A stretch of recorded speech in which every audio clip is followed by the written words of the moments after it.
Hello students, how are you? I hope you're doing well and your preparations are going really well.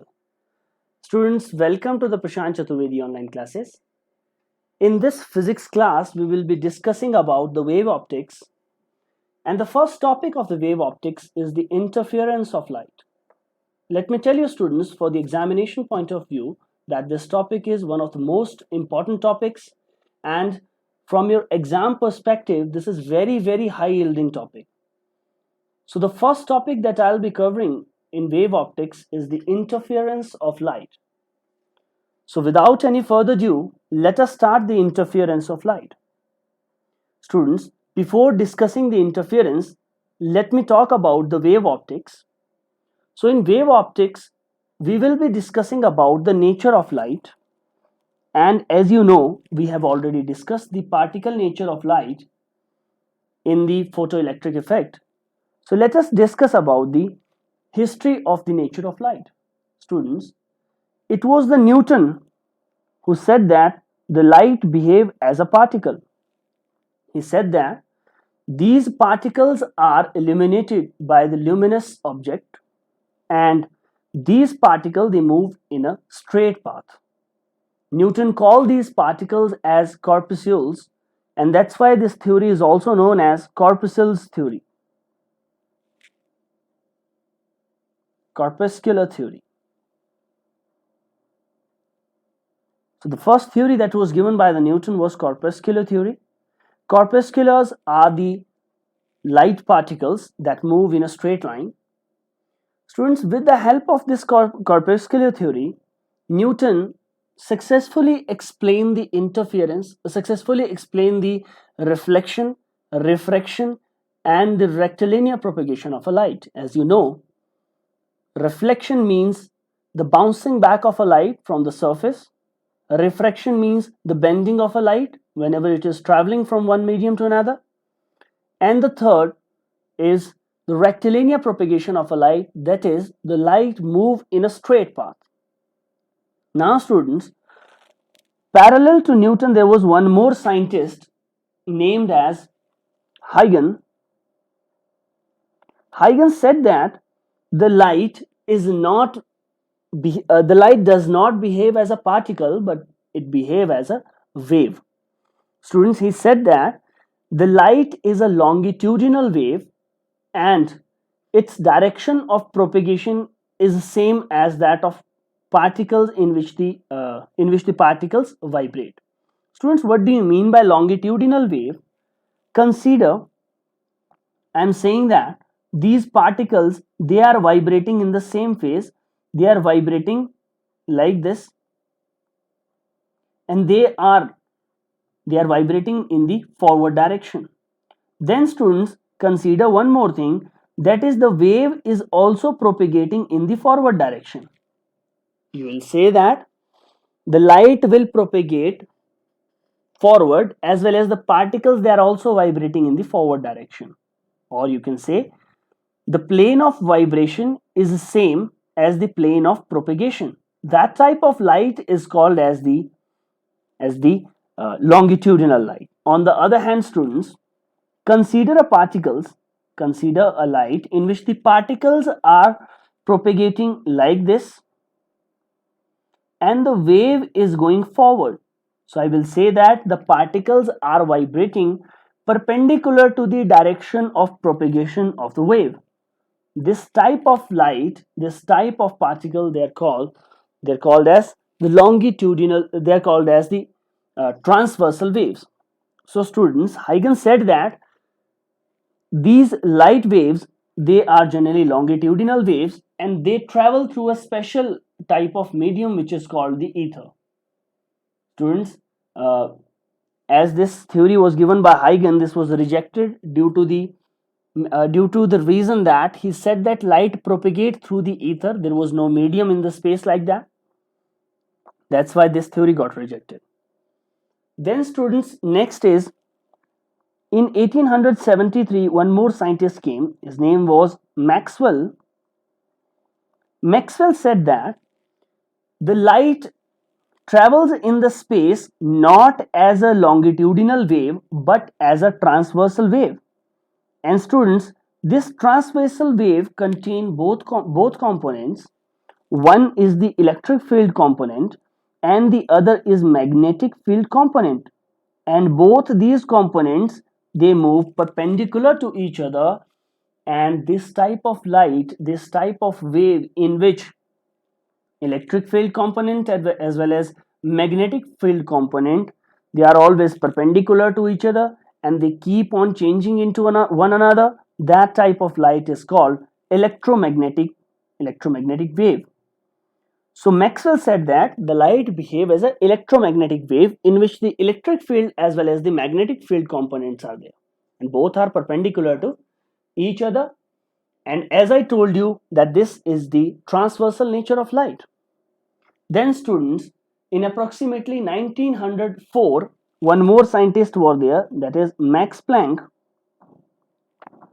Max Planck said that, Max Planck told that the light behave as a particle and it behave as a quanta. What is quanta, students? It is the fixed particle which has some kind of energy, and this is the fixed energy. So light is always radiated in the fixed path, fixed quantas, fixed numbers. Max Planck gave this theory, and as you know, in 1905, Albert Einstein explained this theory with the help of, as you know, this in case of photoelectric effect. So photoelectric effect is generally explained with the help of particle nature of a light. Now students, at the last, there was the Victor de Broglie, also known as de Broglie.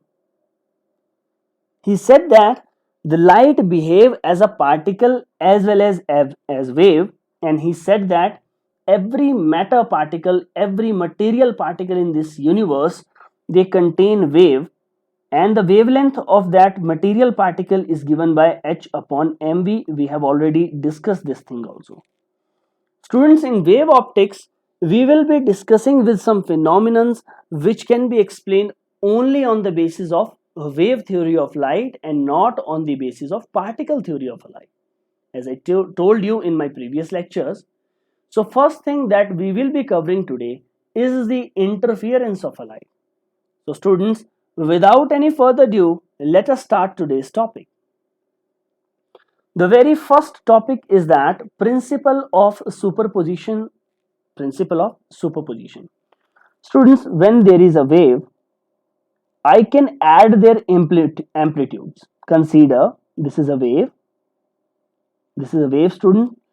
This is called as the amplitude. So consider the amplitude of this wave is y1, students. And I am superimposing this wave on one more wave. This is the second wave, students.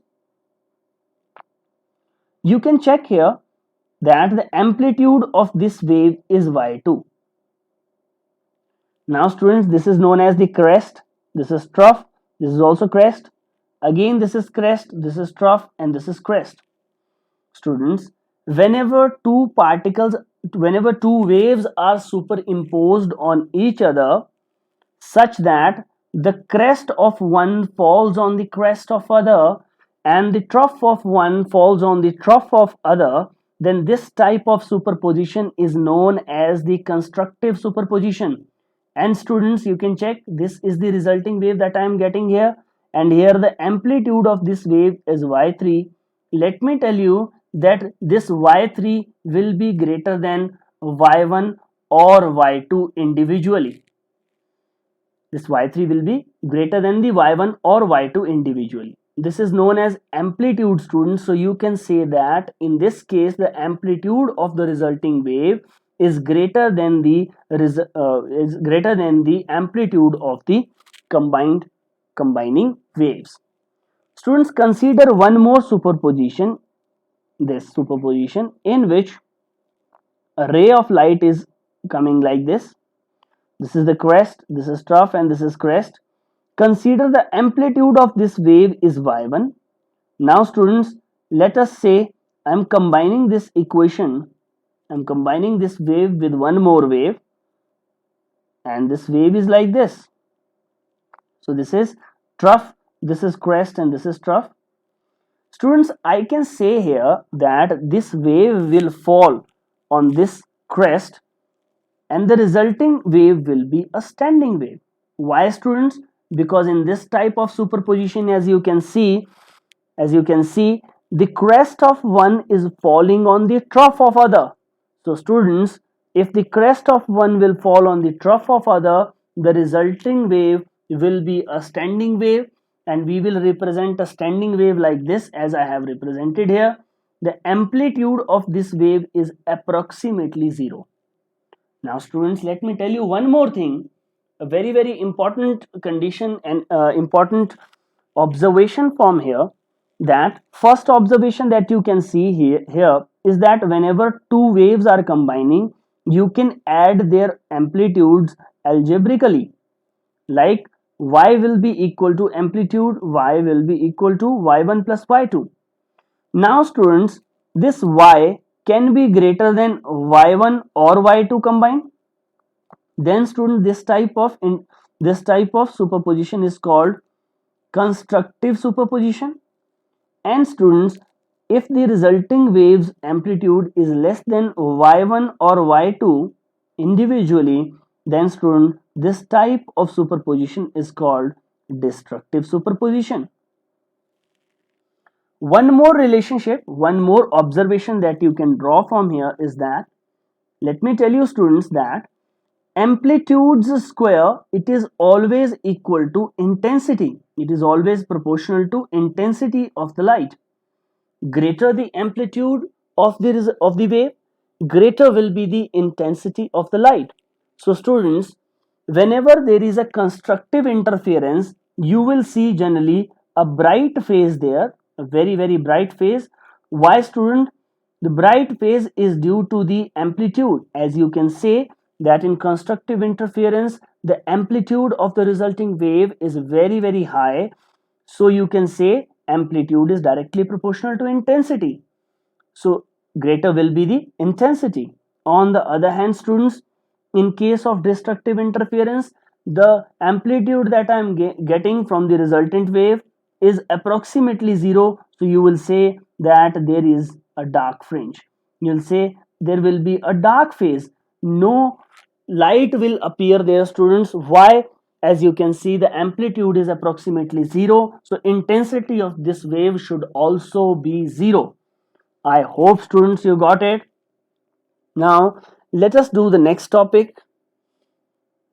The next topic is, what will be the resultant amplitude and intensity due to the coherent sources? Students, before discussing the resultant amplitude, let us discuss the coherent source. What do you mean by coherent source, students? Coherent source is that source, students, from where the phase difference or the path difference between the two sources of a light is always either 0 or it is always constant. What do you mean by this, students? Let me tell you this through a diagram. Consider there are two waves, students. This is the first wave. This is the first wave, as you can see from here. And there is one more wave, students, and this wave is going like this. This wave is going like this. So students, you can see one thing from here, you can observe this thing from here, that in case of first, this is the point of maxima, this is the point of minima, this is the point of maxima again for the first wave that I have represented from the red ink. Now students, in case of second, you can check that this is the point of maxima again, this is the point of minima, this is the point of maxima again for the second light. You can say that here in this case, when the first wave is approaching toward its maxima, the second wave is also approaching toward its maxima. When the first wave becomes 0, the second wave also becomes 0. When the second wave approaches 0 again, the first wave is also approaching 0 again. when the first wave is approaching maxima, the second wave is also approaching towards maxima. So students, you can say they are in phase. They are in phase. You can say what is the phase difference here? So you'll say that the phase difference will be zero. There is no phase difference here. Now students, this type of light in which the source has no phase difference, in which the source has zero phase difference, that is called as the coherent source. Now let us take one more example, students. In this example we will say that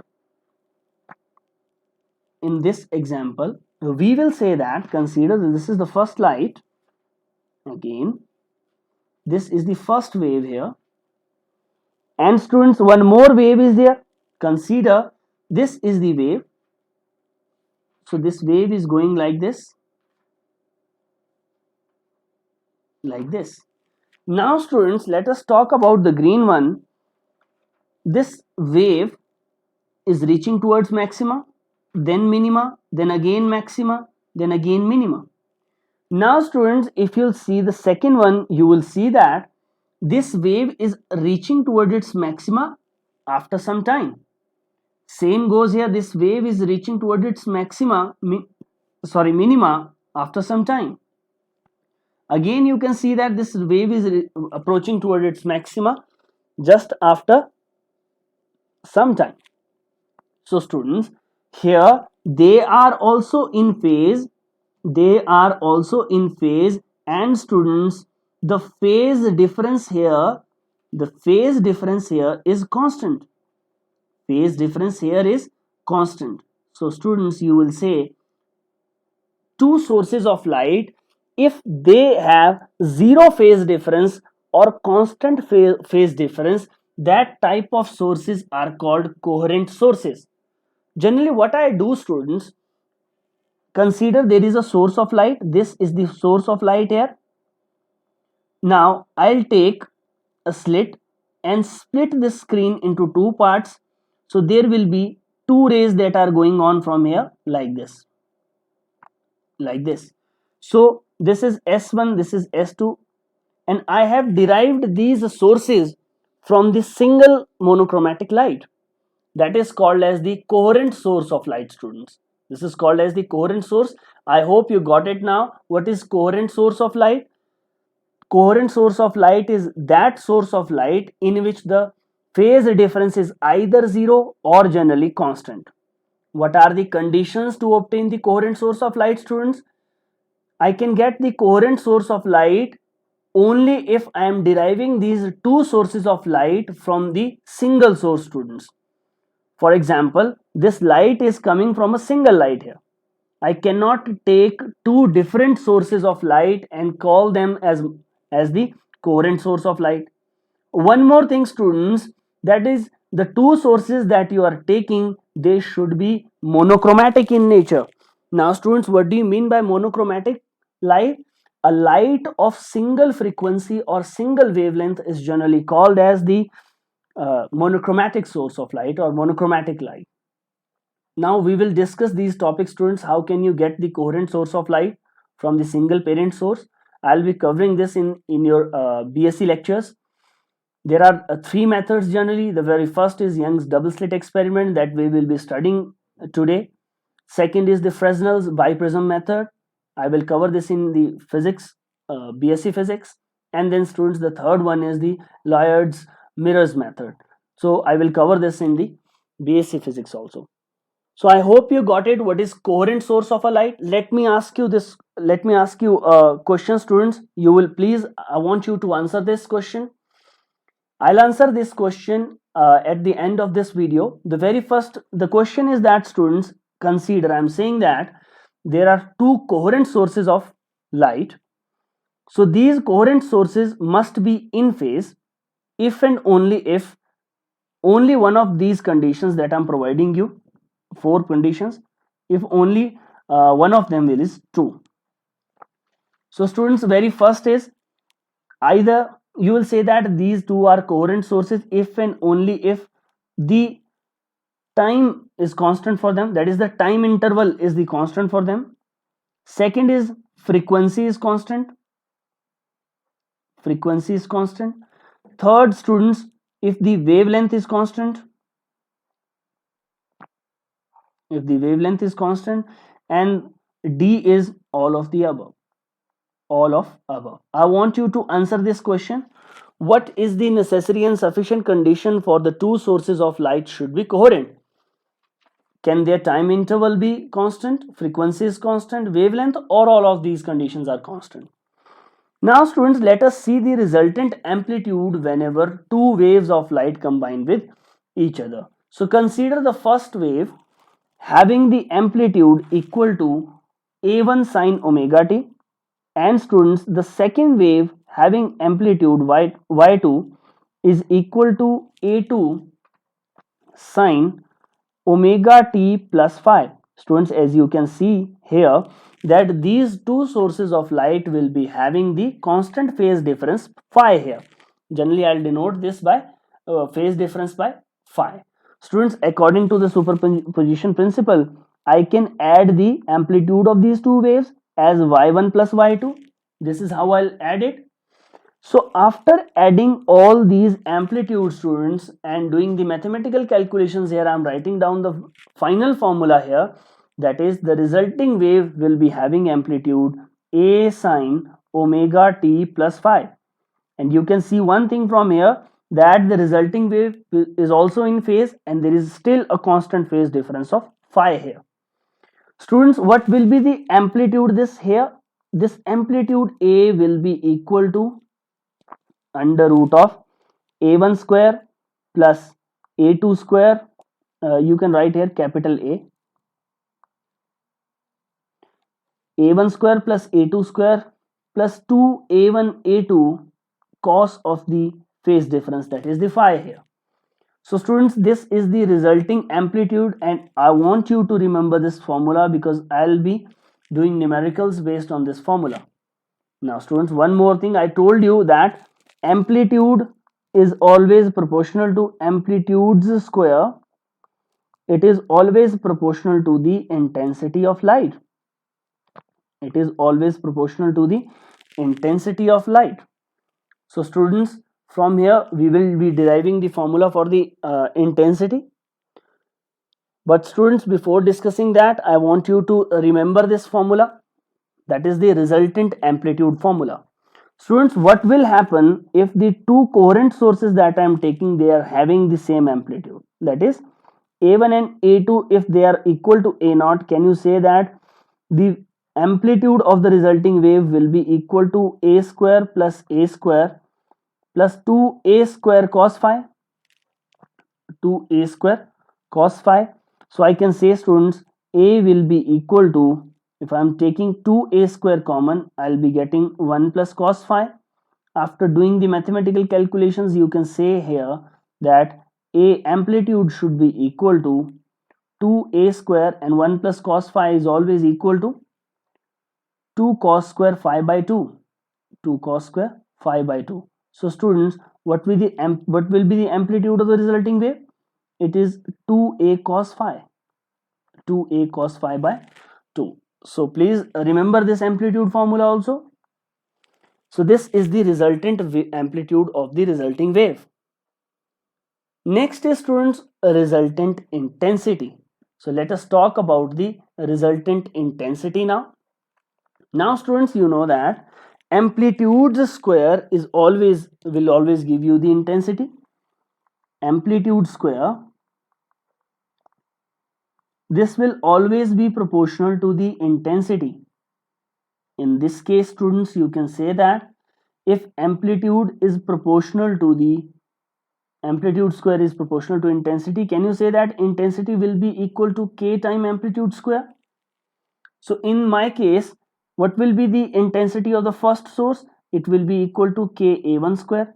And what is intensity of the second case? That is ka2 square. Substituting all these values, students, in a square equal to a1 square plus a2 square plus 2a1 a2 cos phi, you can say that intensity will be equal to I1 square plus I2 square plus 2I1 I2, both are in under the root, into cos of the angle, students. So I want you to remember this formula, very important formula to calculate the intensity. Students, here this factor, which is 2 times under root of I1 into I2, this is called as the interference term. Interference, this is called as the interference term. Please do remember this formula. Students, for the constructive interference,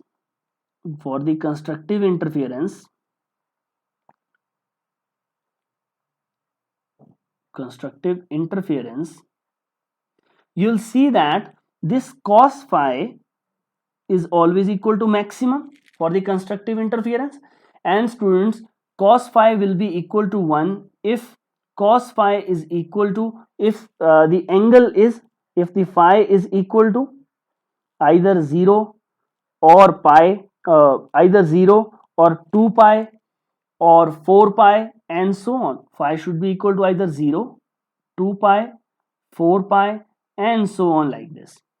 In terms of path difference, students, you can say that it should be either 0. Let me tell you the formula first of the path difference, how to convert the phase difference into path difference. Please do remember it, because I will be covering it. It is 2 pi p by lambda. This is p is the path difference.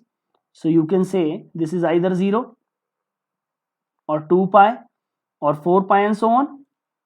From here you can calculate the path. Either it is 0 or it is lambda, or it is 2 lambda, or it is 3 lambda and so on, like this up to n lambda. Students, please do remember this thing also. In case of destructive interference,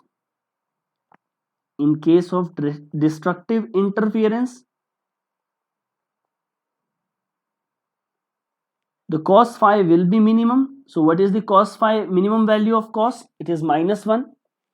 If cos phi is -1, students, the value of the phi should be equal to pi, 3 pi, 5 pi and so on, like this up to 2n minus 1 pi.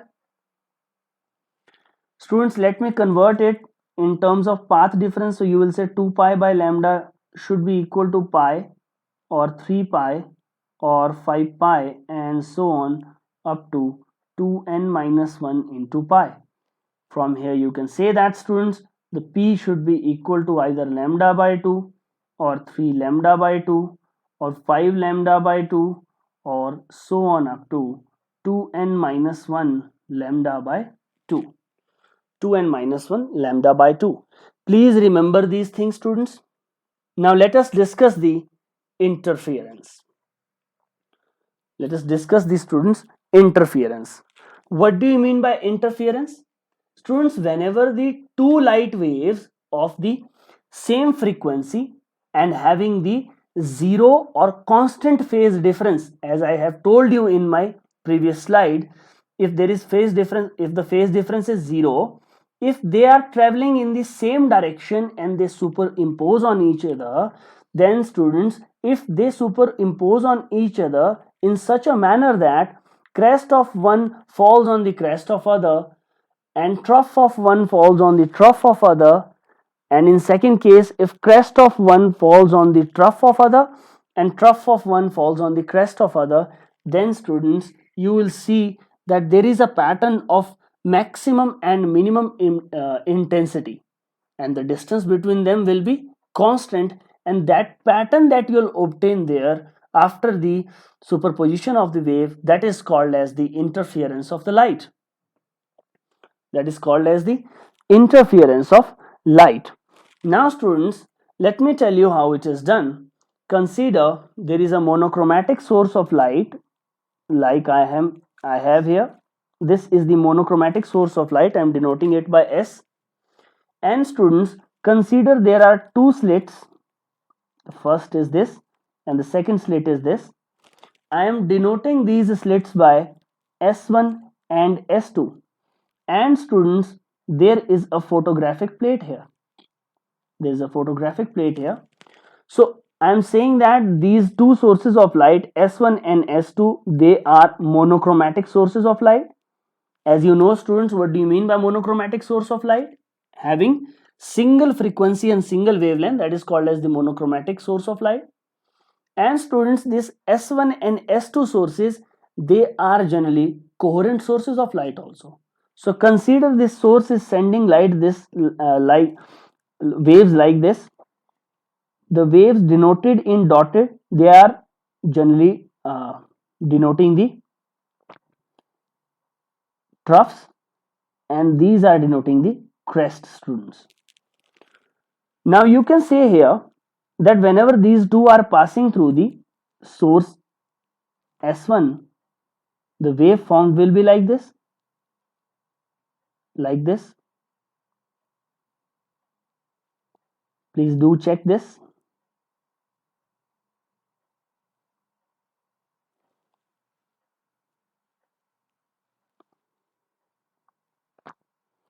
The resulting wave will be like this, that I'm drawing here, and then this. The blue one that I'm showing here, students, is due to the source 1. This is how you will draw. Now students, let us draw the waves from the second case, and I'm drawing these in the dotted line also. So this is the first wave, this is the dotted wave, again like this, then this, then students like this.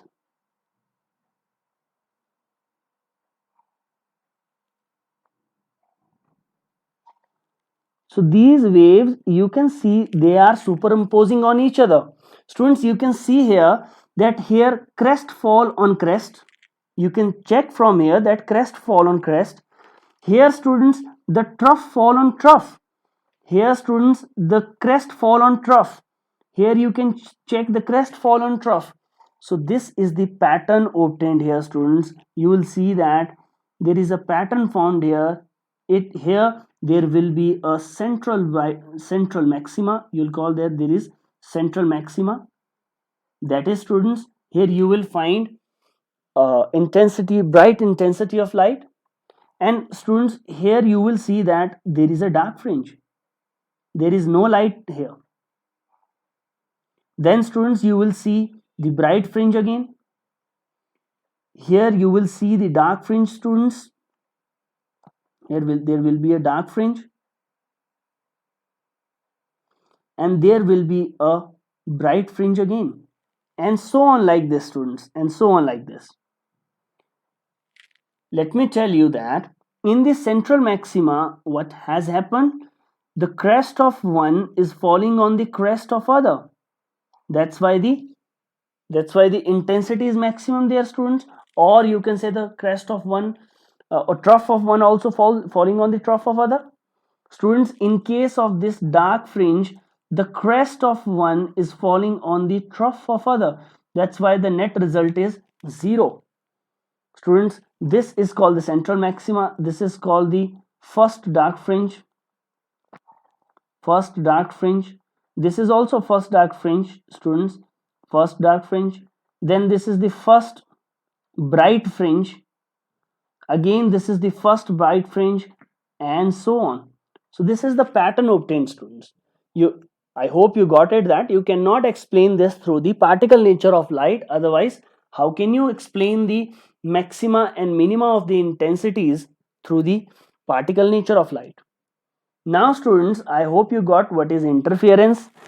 I can derive all the formulae related to the interference here using only 4 formulae. That is the amplitude formula, which is A1 square plus A2 square plus 2A1 A2 whole under the root. This is the amplitude of the resulting wave. The intensity of the resulting wave will be equal to intensity of the first wave, intensity of second wave, plus 2 times under root I1 I2 cos phi. And students, here you can say that if the amplitude is same for the both cases, then it will be 2a naught cos phi by 2. This is the amplitude. whenever A1 as well as A2 they are having the amplitude A0, then students amplitude intensity will be equal to 4 time I naught cos square phi by 2. That is, I will say if they have the same intensity I2, it is equal to I1, which is equal to I naught, if they are having the I naught intensity. I hope students you got it. This is the interference of light, and these are the 4 formulae that I'll be using here. First one, second one, third one, and the fourth one. Now students, the next topic is what is constructive interference. Students, I hope you got it. I need not to tell you now that in case of constructive interference, either the crest of one fall on the crest of other like this, or students, you can say that the trough of one falls on the trough of other like this. The resulting waves should be having more amplitude like this. This is the constructive interference, students. So what are the conditions for the constructive interference here? You will say that for the constructive interference, maximum amplitude will be equal to students A1 plus A2, or if they are having the same amplitude, then you will say maximum amplitude is equal to 2 times A0. Only if A1 and A2 having the same amplitude equal to A0. What is the maximum intensity, students? Maximum intensity in this case should be equal to under root of I1 plus under root of I2 whole square, and you will say that maximum intensity in this case should be equal to 4 times I0. And students, this is possible if and only if cos phi it is equal to 1. And students, as I have already told you, the phi should be 0 or 2 pi or 4 pi and so on like this up to 2n pi. And students, in terms of path difference, consider I am denoting the path difference by delta x, then you will say it is either 0 or lambda or 2 lambda and so on up to n lambda. I want you to remember this thing, that is n lambda. For the constructive interference, n lambda should be there. Path difference should be equal to n lambda. What is destructive interference, students? That is in the wave in which the crest of one fall on the trough of other like this. Then the resulting wave, students, will be a standing wave having amplitude approximately equal to 0, almost 0. Students, if it is not 0, I will say that the amplitude is minimum, and it is approximately A1, A2, they are almost same, having same amplitude. What will be the minimum value possible? If amplitudes are 0, students, it is approximately 0, you will say. What is the minimum intensity that you will get here? This you can say that this is under root of I1 minus under root of I2 square. And students, if both are having the same intensity, then you will say the minimum intensity should be equal to 0. Again, I have already told you that cos phi should be equal to minus 1. So phi should be equal to either pi or 3 pi or 5 pi and so on up to 2n minus 1 pi by 2. 2n minus 1 pi. Students, then in terms of path difference, you will say that delta x should be equal to either lambda by 2 or 3 lambda by 2 or 5 lambda by 2 and so on up to 2n minus 1 lambda by 2. So there are a lot of formulae that you have to remember, students, and I want you to remember all these formulae. Now let us talk about the Young's double slit experiment. Students, what is Young's double slit experiment? It is the experimental evidence where the lights of the two waves they combine with each other. So in case of the Young's double slit experiment, let me give you the experimental demonstration here. Students, this is the Young's double slit experiment setup. So I have taken a monochromatic source of light, as I have told you again and again. Now consider there are two slits. This is the first and the second slit is here. The light is coming from this source S, like this.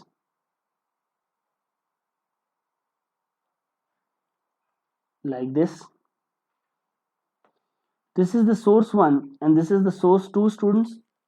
And consider that this is the photographic plate here. Let us say that the distance between the photographic plate and the two slits is generally capital D. And students, consider there is a light which is coming from source 1 S1. It is meeting at here, and there is one more light which is coming from source 2 and this is also meeting here. This is the light, students, you can say here. This is the maxima, central maxima, that has obtained here, right here. This is also called as the central maxima. Consider I am denoting it by A.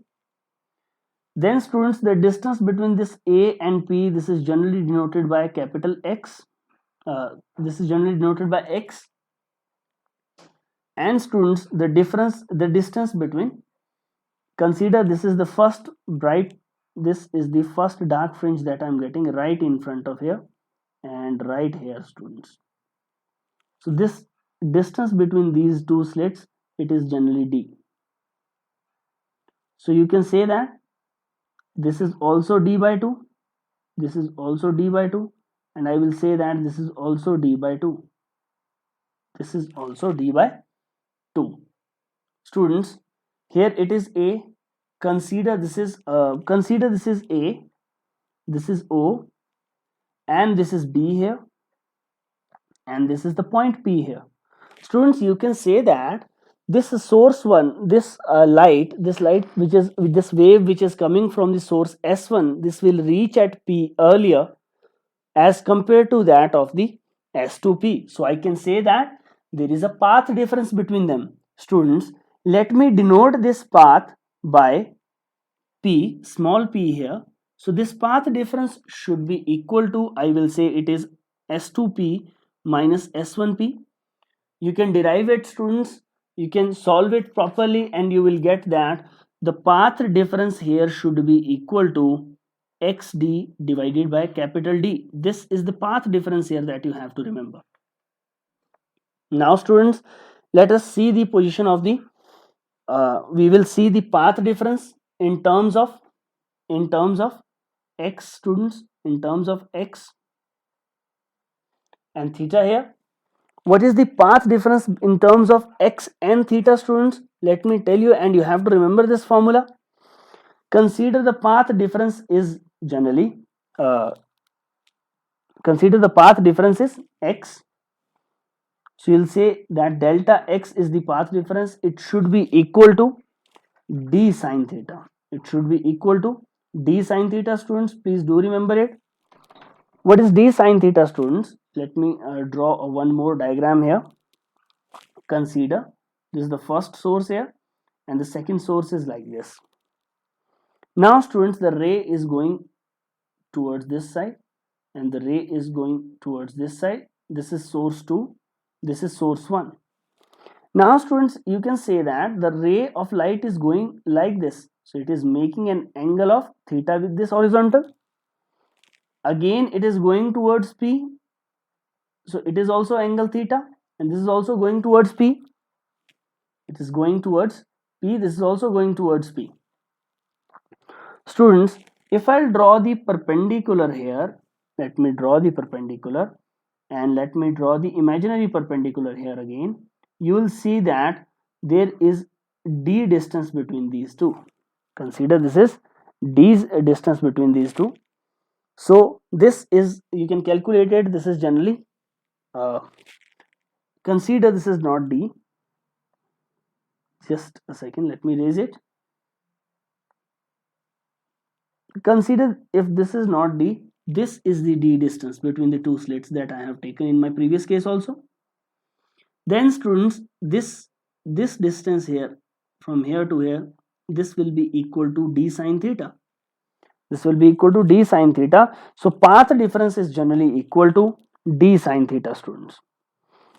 Consider the distance between the O and the P. consider this is the O, this is the O, and this is the point P. The distance between them is Y, that is the central maxima and the first dark fringe. Consider the distance between them is Y. Then students, delta x in that case will be equal to yd upon capital D. Please do remember these two formulae also. This is the path difference in terms of capital X and theta here, and I want you to please remember this thing. Next is students, maximum and minimum intensity. So you will say that the maximum intensity appears in case of constructive interference. In case of constructive interference,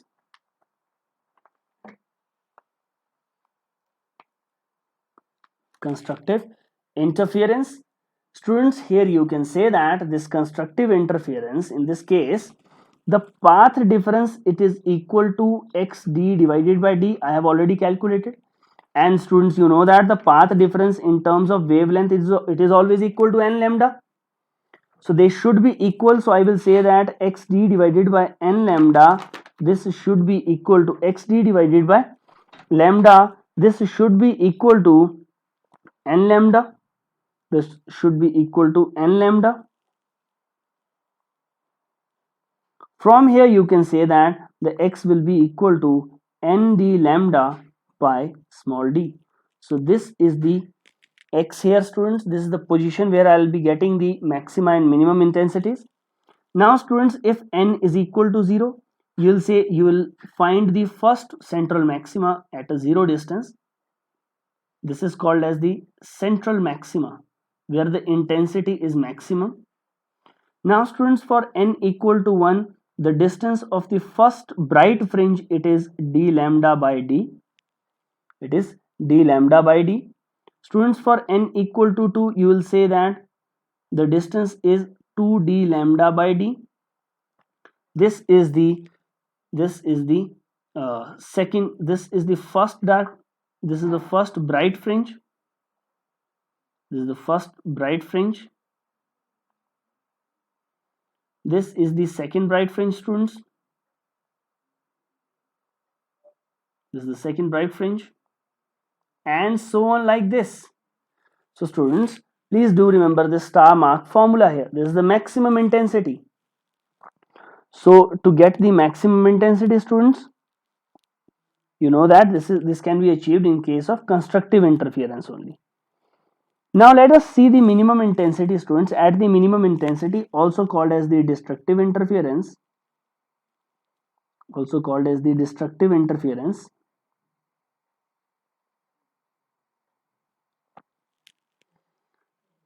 and you know that in destructive interference, crest of one fall on the trough of other.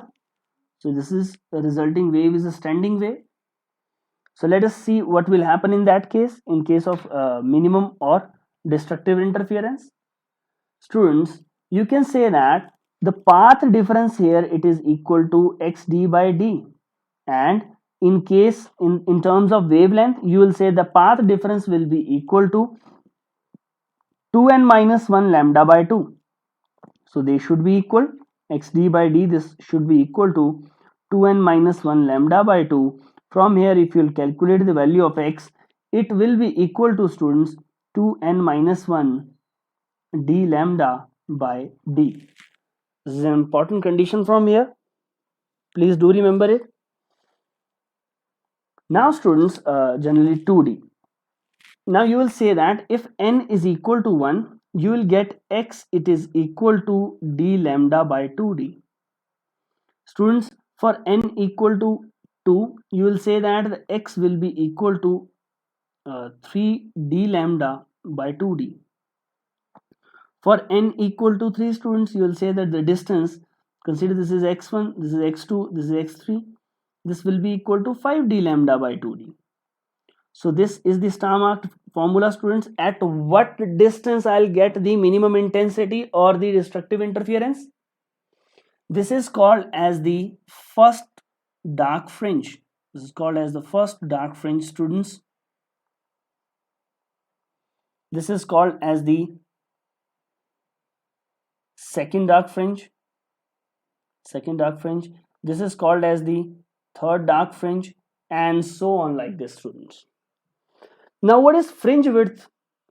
Fringe width is the distance between the two fringes. The fringe width is the distance between the two fringes, students. Now these fringes can be bright fringes or dark fringes, but do remember this thing, that you have to subtract, you have to subtract two successive fringes, students. So consider I am saying I am calculating the fringe width. Generally fringe width I'll denote by omega. So let us say that the fringe width is equal to, either you will denote it by omega or beta. In some books it is generally denoted by beta. It is the distance between the two successive fringes. Consider I am talking about the fringes of the fringes in case of constructive interference. Students, there the value of xn was equal to n d lambda by d, and here this will become n minus 1 d lambda by d. Students, this will be equal to d lambda by d, which is n minus 1. And students, this omega, this will be equal to d lambda by d, and it will be equal to n minus n plus 1. So you'll say that the fringe width is d lambda by d. Please do remember it, students. The fringe width, that is the distance between the two successive bright fringes, is always equal to d lambda by d. Now let us calculate the fringe width in case of dark fringes, that is xn dash minus xn minus 1 dash. So xn dash, I will say it will be equal to 2n minus 1 d lambda by 2d, and let us subtract 2 times n minus 1 d lambda by 2d. Then students, it will be equal to, if you'll solve it, you'll get it is also equal to d lambda by d. Omega dash, it is also equal to d lambda by d. Students, here you will say that omega will be equal to omega dash, that is the intensity, that is the fringe width between the two dark fringes. It is same as that of the distance between the two dark fringes. I hope you got it, and I want you to please remember it, that is the fringe width is always equal to d lambda by d. Sometimes students, if you want to measure the wavelength in double slit experiment, and as you know this or you don't know, just remember this thing, that in case of Young's double slit experiment, we can use this method to determine the wavelength of the monochromatic light I have used. Students, the interference pattern of the monochromatic light that I am getting here, I can calculate the wavelength here. So wavelength will be equal to, generally it is always equal to beta d divided by d. I can use this formula somewhere, beta d divided by d, or you can say, if I'm denoting it by omega, so you'll say omega d by d. You can use any one of the methods, that is omega d divided by d. This is the fringe width. Now students, let us see the intensity distribution now.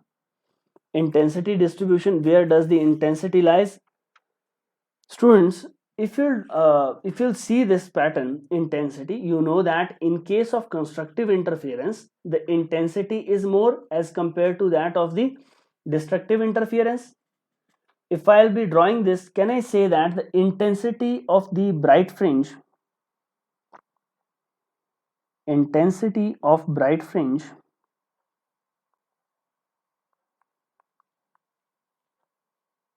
it is generally, can I say it is equal, if it is equal to Imax, it will be equal to k times the amplitude of first plus amplitude of second whole square.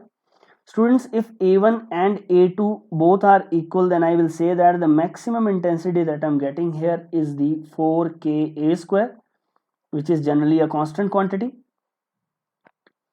And students, if I'm saying that the minimum intensity will be equal to k times A1 minus A2 whole square, so I will say that the minimum intensity here is 0 if and only if A1 it is equal to A2, both are having the same amplitude, students.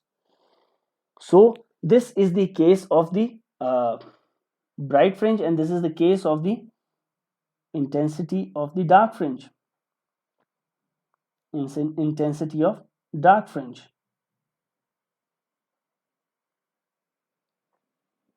So if you will plot the curve here, students, if you plot the curve here between the intensity and the distance, then you will say, students, this graph, this pattern should be like this.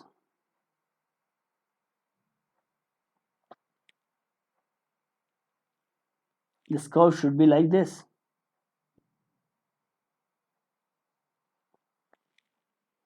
And students, this is central maxima. You'll say this is d lambda by 2d. This is, students, 3d lambda by 2d. This is 5d lambda by 2d, and so on. This is the maximum intensity that I'm getting here, students. So I hope so you got it. Now, students, according to the conservation of energy, in the interference pattern, you can say that the intensities at the points of the maxima and minima of the intensities is given that maximum intensity, it is proportional to the square of the amplitude a1 plus a2 square, and you will say that the minimum intensity, it is proportional to a1 minus a2 square. Students, can I calculate the average intensity here?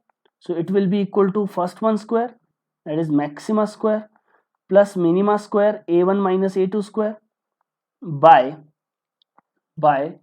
2. So I will say the average intensity will be equal to a1 square plus a2 square. You can calculate it, a1 square plus a2 square. So students, if there is no interference between the light waves from the two sources, then you will say that the intensity at every point would be same. Intensity at every point would be same. Why? Because average is I1 square plus A2 square plus so on, like this. So in that case, intensity will be equal to intensity of first plus intensity of second, and so on, like this, because it is proportional to A1 square and A2 square. If there is no intensity, the intensity would be same. There will be no curves of maxima and minima there. And students, you can say that by the conservation of energy, that if the energy is lost from the dark fringe, that energy is appearing, that light energy is appearing at the bright fringe. That's why it is looking very bright. Now if you compare the intensities at the maxima and minima, students, you can say that this is a different topic. You can say that the intensity of the first by intensity of the second, this is generally equal to amplitude of first by amplitude of second. Now students, what is the amplitude of maximum intensity? So you will say this is equal to a1 plus a2. And what is amplitude of the minimum intensity? Then you will say that it is a1 minus a2. Then students, what is the ratio of the maximum intensity to that of minimum intensity? So I will say this will be equal to amplitudes square, that is a1 a2 whole square, by a1 minus a2 whole square. So it will be equal to a1 by a2 plus 1 whole square by a1 by a2 minus 1 whole square.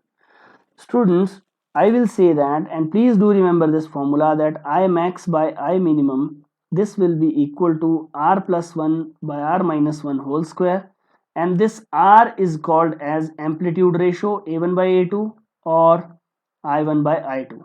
This is called as the amplitude ratio, students. Amplitude ratio. So this is it in the today's topic. I hope so you got many more things here. One of the very important topics, as I told you in the previous beginning of my lecture, students, this is very high yielding topic. You have to remember a lot of formulae here, and I'll be covering a lot of questions here. So that's it in this video, students. Thanks for watching this video. Please like, share and subscribe our YouTube channel, Prashant Chaturvedi. We'll meet you in the next video. Till then, enjoy, take care.